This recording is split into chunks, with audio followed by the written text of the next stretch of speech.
to say we're going to have a product launch here today. We don't do this so often, but we're really happy we get a chance to do this time. So this company is a brand new company based out of Norway, my neighboring country up in Denmark. And when I first met Arve, come on up here. When I first met Arve, I was immediately totally impressed. I meet a lot of folks that want to present solutions to me.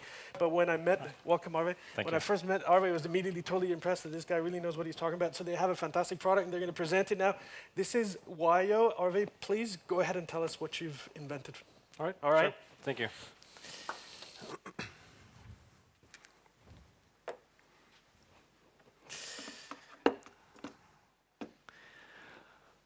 All right, so my name is Arve, and I can say that I love Wi-Fi. I use it all the time, and my life has become dependent on it. So I have Wi-Fi to my laptop, I have it to my phone, my iPad, my Kindle, my TV, my washing machine, my refrigerator, my speakers, and I can probably go on and on and on. And it's also backed by this great internet connection, fiber all the way to my apartment, 300 megabits. I get 1 gig for 14 euros more per month, and it's awesome. But the thing is, this is not about me. It's not about my Wi-Fi at my home. Look, if my operator gave me something or a broken Wi-Fi, I know I could always be able to fix it myself. But most people do not have that capability. So what happens when we're handing out Wi-Fi that is not meeting the expectations of our customers?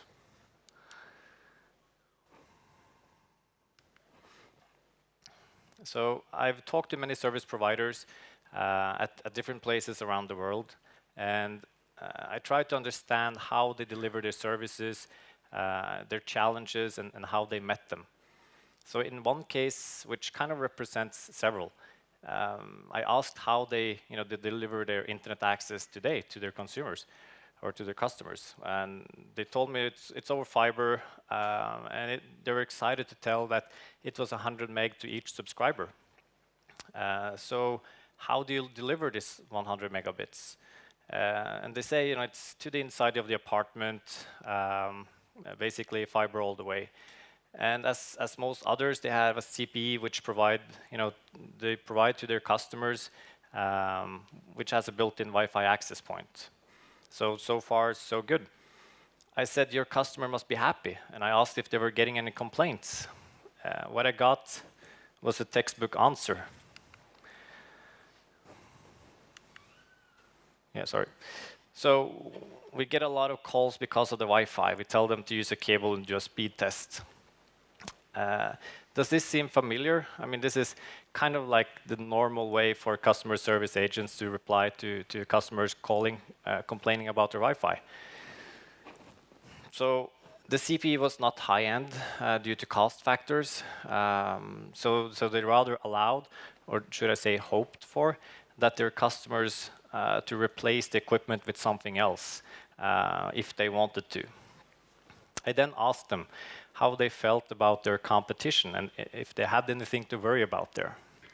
And they said, we're doing fine. We are the best in our area. But they also said they were a bit worried about mobile operators and their mobile data packages, as everyone have a mobile today, what if and so on. So I turned to him and said, so you say that you're a bit worried about mobile, and your call centers are filling up with complaints about your Wi-Fi. At the same time, you're putting the faith of your customer satisfaction in their own hands. Do you see a problem here? So let me tell you, as a consumer, we do not want the internet delivered to a hole in the wall, in the plug. That's a job half done. If you leave it up to the customer, they will most likely choose a suboptimal solution.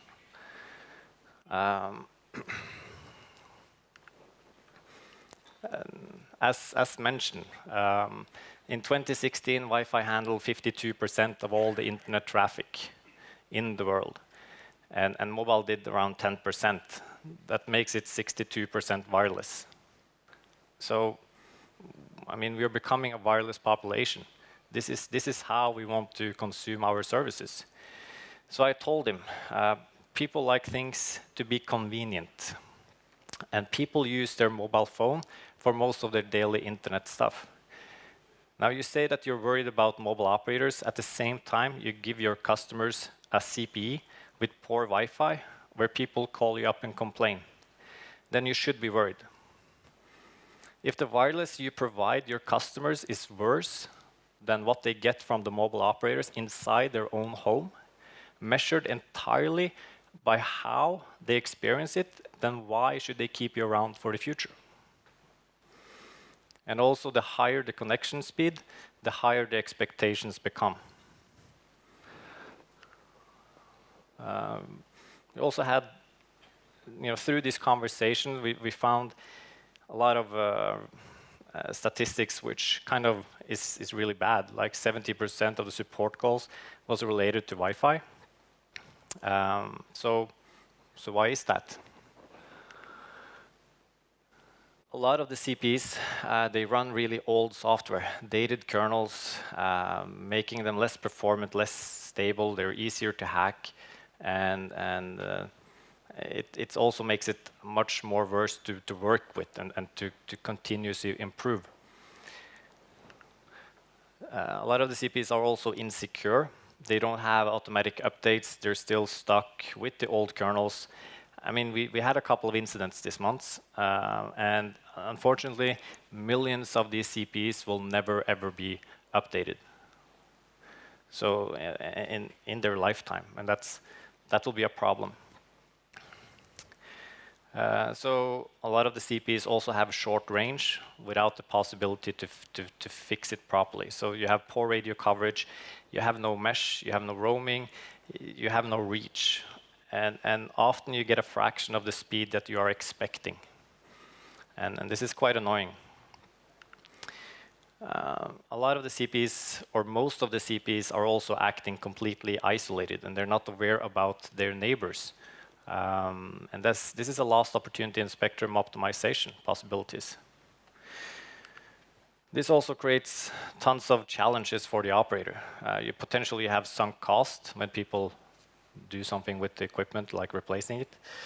You have Wi-Fi issues, you get security incidents, the operator get bad reviews and ratings, which in many markets are really critical. And finally, it ends up in customer churn. You lose customers.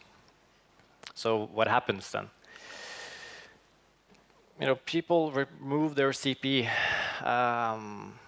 and these guys, they or some of these guys are also represented in the ISP space, but they intend on owning the customer experience, which kind of reduces the service provider to a dumb bit pipe, and that makes it much more difficult to support the customer.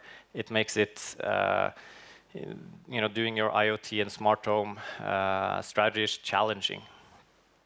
So, in other words, in-home Wi-Fi provided by their service providers often considered broken by its own customers. If we drive them so far that they have to replace their equipment, then we clearly had done something wrong. So could we have used some of the other vendors that we saw on the last slide? So if you can pass the issues of not having any integration with your OSS and BSS systems, which kind of makes you not having any control, or you don't have any direct network visibility, so it makes it difficult to provide support. You're not going to, in most of the products, you're not going to get great multicast support because they're not built for the service provider aspect with transporting the television. And you also get limited product influence. I mean, unless you're a tier 1 operator, you're going to have a tough luck trying to go to Google and try have them implementing a feature that you really want with your Google Wi-Fi. So there are some fundamental wrongdoings in how we operate today. So in fact, the way we deliver residential Wi-Fi today is perfectly suited for a customer that no longer exists tomorrow.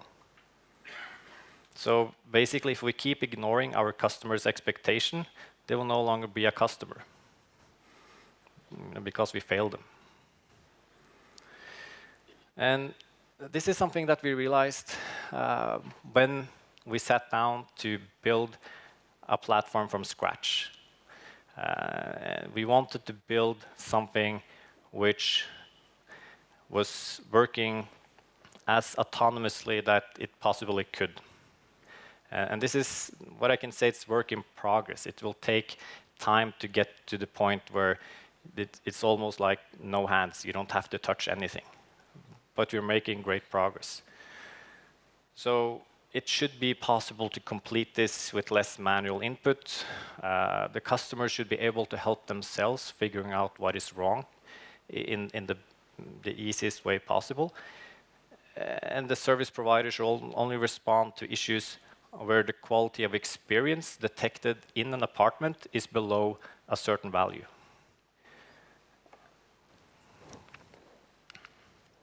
So imagine a system that it's secure, it's patched, it's continuously kept updated.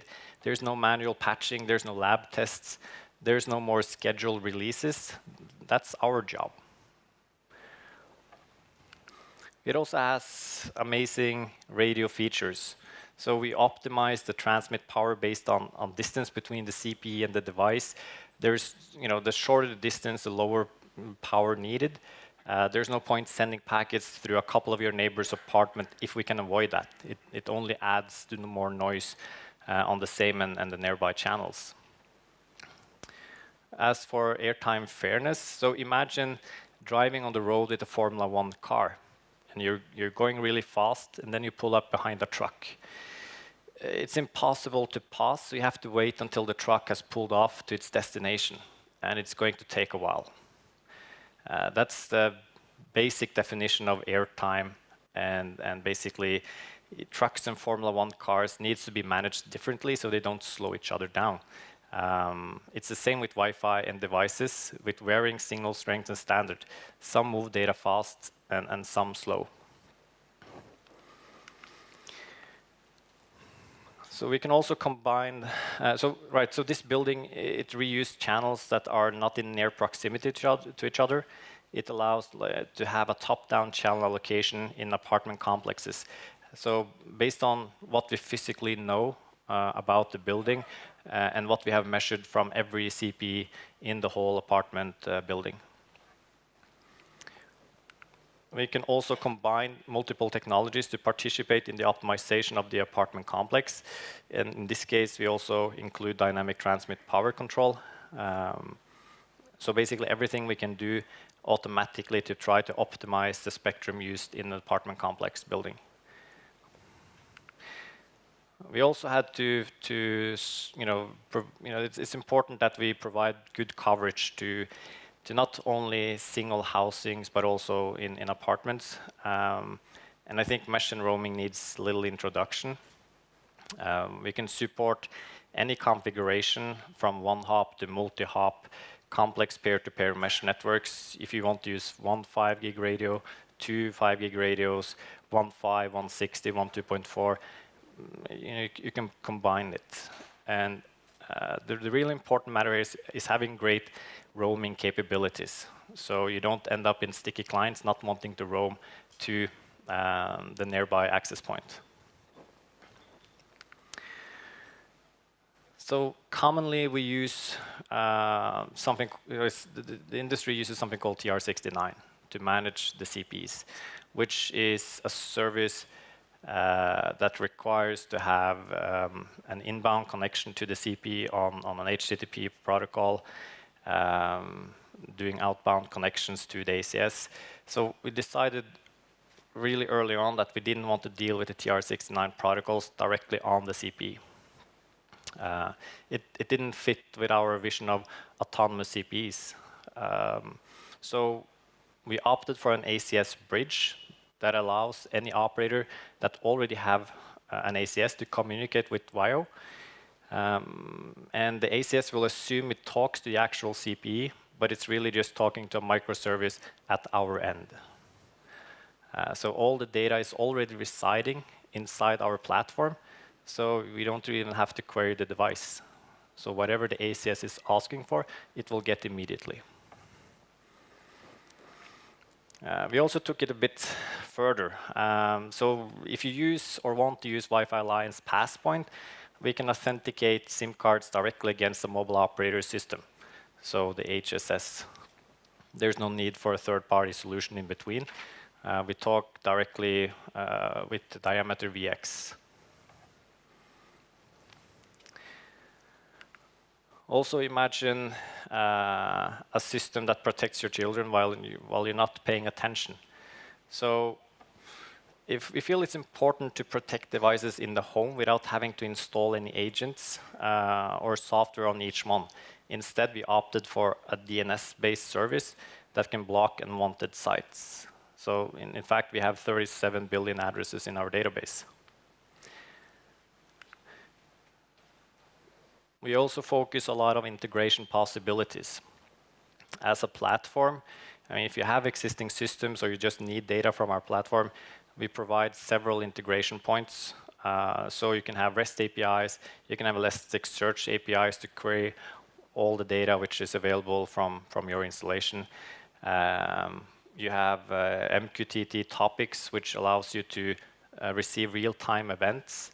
So basically, imagine creating your own application that triggers every time someone logs onto your Wi-Fi or a new MAC address is suddenly appearing in your network, and that you would like to do a virus scan or some other ways of fencing it.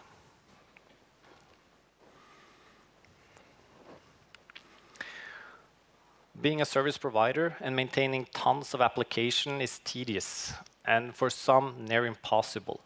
And we know that, so we actually provide a complete application that does everything from profile and device management to speed tests, parental control, firewall services, and more. And it's free of charge for the platform users.